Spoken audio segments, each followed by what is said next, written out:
Buenas, gurizada. Partindo agora para a próxima parte aqui do nosso artigo. Ah, a segunda parte vai ser sobre reforma de currículos, né? Ele inicia efetivamente a pesquisa, toda a parte mais analítica e de revisão do artigo, a partir de vários currículos que estão se elaborando. Eu não me demorei muito em cima deles, porque não é o foco da minha pesquisa, mas enfim, são vários currículos novos que ele analisa principalmente ali da Austrália, dos Estados Unidos, da Inglaterra. O próprio Matthews ele é americano, né? E que são currículos que têm tentado expressar, ou pelo menos tem sido um sintoma dessa reaproximação da história, da filosofia e secundariamente da sociologia da ciência com o ensino de ciências, né? Então, um exemplo que eu achei mais legal que eu quero destacar aqui é o Currículo Nacional Britânico de 88, que busca, que ele vai sugerir, ele vai construir como importante para os alunos a necessidade de reconhecer que o pensamento científico muda através do tempo, ao longo do tempo, e é afetado pelo seu contexto histórico, cultural, social do momento, né? Então já busca romper o que eu acho que é uma das piores interpretações que a gente tem da ciência no ensino de ciências, é que a ciência como uma coisa muito sólida, muito monolítica, principalmente no tempo, né? De que ela começou em algum momento ali, geralmente depois da Idade Média, inclusive, né? Com um certo reconhecimento dos gregos, ela vai assim, como se fosse uma barra de metal sólida, ela só se alonga até os dias de hoje, mas não é assim, ela é muito mais cheia de malemolências, de erros, de tropicões, de acertos, de releituras, de mudanças de influências contextuais históricas. É, ele coloca algumas habilidades importantes que esse currículo sugere. Para mim é distinguir os argumentos pautados na ciência e as evidências desses argumentos daqueles que não são. Acho que tem muito a ver com os dias de hoje, né? Lembrando que esse artigo é de 92. Saber considerar como uma ideia ou teoria se forma no seu contexto moral, espiritual, cultural e histórico. Tem uma parte ali mais autoral do próprio Matthews no final do artigo, onde ele vai trabalhar muito essa questão espiritual e metafísica e a sua relação com a ciência, com o ensino de ciências, e estudar exemplos de controvérsias e de mudanças de pensamento ao longo da ciência, né? Tudo isso, de novo, com essa ideia de ter uma noção um pouco mais verdadeira. Claro, falo aqui verdadeira de uma maneira bem vulgar, porque o que é verdadeiro é muito relativo, mas tentar ter uma aproximação mais fiel da história da ciência, né? Que não é monolítica, não é sólida, não é inclusive linear, e é muito mais caótica, eu diria, do que o que a gente acaba aprendendo nos livros textos e na maioria dos manuais que são propostos aos professores e professoras de ciência. Então, por que que a gente deveria estar inserindo história das ciências no ensino, né?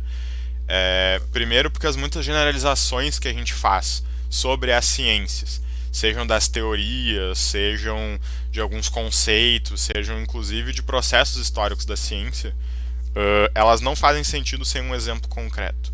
Eu sempre penso muito na genética, eu sou da biologia, para mim a coisa mais importante em campos de contextualização histórica é o processo ali de criação das ideias do Mendel, né, no processo de desenvolvimento e elaboração das ideias do Mendel em torno da genética, das suas ervilhazinhas, né?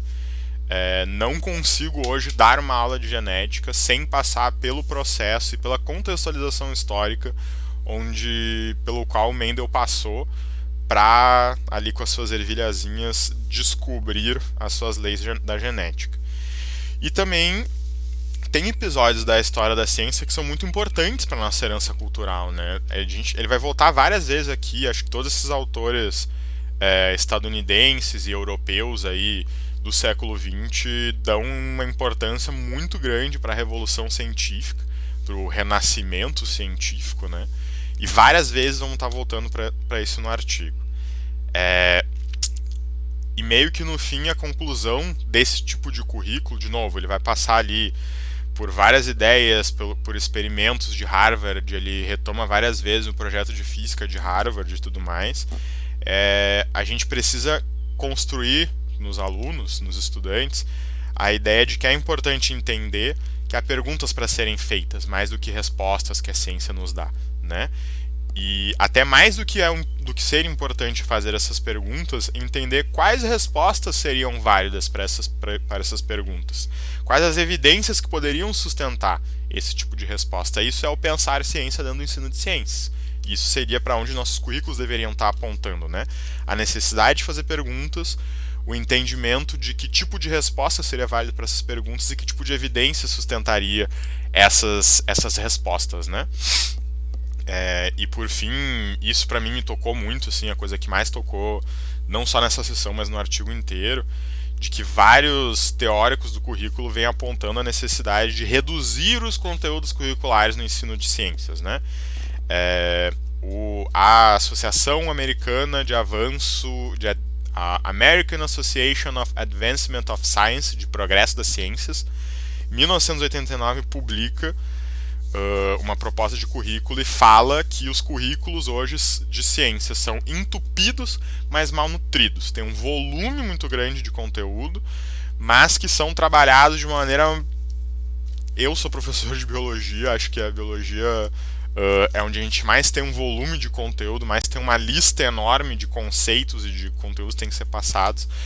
É muita coisa trabalhada de maneira porca, de uma maneira cagada, na minha opinião, assim. E a gente é obrigado a ver isso e, no fim, o correto, que é o que essa associação americana vai propor, a gente deveria ensinar menos para poder aprender mais, né? Reduz a carga de conteúdos, se debruça com mais seriedade, mais criticidade e historicidade dentro desses conteúdos diminuídos. Tem uma citação do Mack, de 1943, que eu achei ótima para descrever isso, de que esse tipo de conteúdo entupido, mas mal nutrido, cria nos estudantes, nos educandos, uma teia de pensamentos frágeis demais para fornecer uma base sólida do conhecimento científico, porém complicadas o bastante para gerar confusão. E quem está na sala de aula tentando trabalhar em ensino de ciências, com certeza consegue se relacionar com essa ideia. Ela é muito presente na nossa prática docente. Ele vai colocar aqui um dado de que o estudante estadunidense, no ensino médio, vai estar estudando em média 1.440 novos conceitos científicos por ano no ensino médio, no high school deles, né? O que é um absurdo isso, 1.440 conceitos científicos novos. Imagina tu aprender 1.440 palavras novas, né, em um ano. Mas enfim. Vamos para a terceira sessão, então, ainda nessa segunda parte, que seria a história no currículo de ciências, né? Aqui ele vai começar a defender a importância da presença da história, né, nos currículos de ciência. Ele abre os currículos na outra sessão e aqui ele vai defender especificamente a história. Depois ele vai fazer isso com a filosofia, depois ele vai abrir essas ideias um pouco mais. Ele começa com uma ideia que eu confesso não compreendi muito bem, de que a história das ciências nos currículos de ciências pode nos fornecer meios para derrubar uma barreira artificial que o horário escolar nos impõe. O horário escolar eu interpreto aqui como... Acho que tem alguns problemas de tradução nesse artigo. Eu interpreto como as limitações de tempo que a gente tem e que afasta a nossa prática docente, dos estudos literários das ciências. Isso quem fala é o Jenkins, em 1989. A interpretação que eu faço, não tenho muita certeza, é de que no ensino de ciências dentro das escolas, a gente não vai se debruçar sobre o estudo literário do processo científico, né? A gente não vai, por exemplo, entender como que se escreve a ciência, como que são construídos esses consensos e como que essas ideias vão sendo formadas a partir do processo de escrita mesmo, desenvolvimento das teorias, né? Não sei se essa ideia é o que está sendo expresso nesta passagem, mas essa ideia também é apresentada em vários momentos ao longo do artigo. Uma defesa muito forte também, de que para entender um conceito teórico você tem que compreender o desenvolvimento histórico dele. De novo eu vou voltar para a minha experiência pessoal, que é o exemplo do Mendel e as suas ervilhas e as leis mendelianas da genética, né? E com destaque, inclusive, de que a historicidade é importante para que esse sistema de preceitos, de conceitos que a gente busca desenvolver no ensino de ciências não se consolide como um sistema de preconceitos, né? Uma coisa estanque, conhecimentos dogmáticos, conhecimentos que a gente não é crítico em cima deles, né? E um problema da presença da história no ensino de ciências é justamente porque os professores em si, eu reconheço muito isso na minha formação, carecem de um entendimento da natureza fundamental e das metas da ciência. A gente não sabe como que a ciência funciona, a gente não entende plenamente sobre a história da ciência, sobre a formação dela, sobre a formação dos conceitos enfim, conhecimentos que a gente tem que trabalhar, né? E ele vai encerrando essa sessão colocando que o ensino de ciência ele deveria incluir um tratamento honesto, né, das dúvidas e da natureza incompleta da ciência. A ciência não é uma coisa monolítica, não é uma coisa que trabalha com dogmas e com verdades, embora às vezes a gente trabalhe assim, né? Mas ela é incompleta, a gente elabora um conhecimento e ele sempre, acho, enfim, sempre tenho medo de dizer sempre, né? Mas ele sempre vai ser repleto de lacunas, repleto de insuficiências, repleto de coisas que têm que ser mais pesquisadas. Inclusive, quem nunca fez um TCC, um artigo, um mestrado, até um doutorado, em que uma das conclusões é precisamos de mais estudos, precisamos investir mais tempo, precisamos trabalhar mais em cima dessa questão. Né? E acho que a história mostrar essa, não vou dizer fragilidade, mas essa característica incompleta e de construção permanente do conhecimento científico, ela serve para humanizar a ciência, né? Porque essa é a condição humana, é assim que a gente trabalha, é assim que a vida funciona, né? A gente nunca constrói, avança, se desenvolve de maneira completa. Todas as construções são permanentes. A ciência é feita por seres humanos, ela é, portanto, partilha dessa mesma condição, dessa mesma característica, né? Nessa sessão, especialmente, tem várias referências muito interessantes. Tá me abrindo assim esse século XX dos estudos sobre a ciência, do ensino de ciência, que eu não tinha chegado ainda. Anotei vários livros, acho que é muito importante a gente ir atrás dos livros, né?